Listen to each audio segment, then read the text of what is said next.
U.S. attorney says they were, quote, eager to bring death to Jews. 4 men who allegedly wanted to unleash a scene of terror while they were caught before they could carry out their alleged plot. Police say they intended to terrorize New York synagogues and blow up U.S. military planes.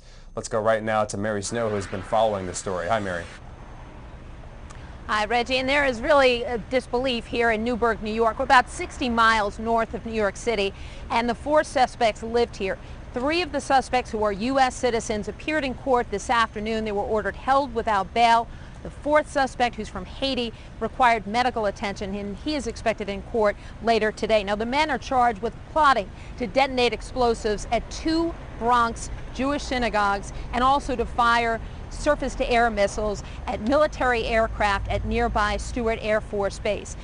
Court documents say that an informant says that one of the suspects said to him in June of 2008 that he expressed anger about the war in Afghanistan. He said his parents had lived in Afghanistan before he was born. That was his tie, and that he wanted to, in his words, do something to America.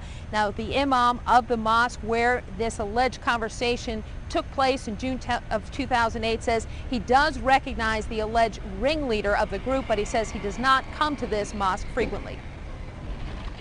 I was shocked, again, shocked because I know the kinds of things that we do in our mosques in terms of being involved with interfaith cooperation, all kinds of dialogue with Christians and Jews. So it was something that really put me off, because I said, you know, now we getting this publicity and this negative publicity, and it's not even what we do.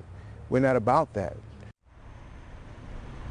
And Reggie, among the charges, conspiracy to use weapons of mass destruction and conspiracy to use anti-aircraft missiles. These charges carry a penalty of maximum of life in prison. There was one defense attorney outside court, and he declined any comment after the 3 men appeared in court. Reggie? And Mary, I realize this is really early on in this case, but do we know, we obviously have the government saying that there was intent here, but do we know how close they actually were to having the materials and even the organization to be able to pull something like this off?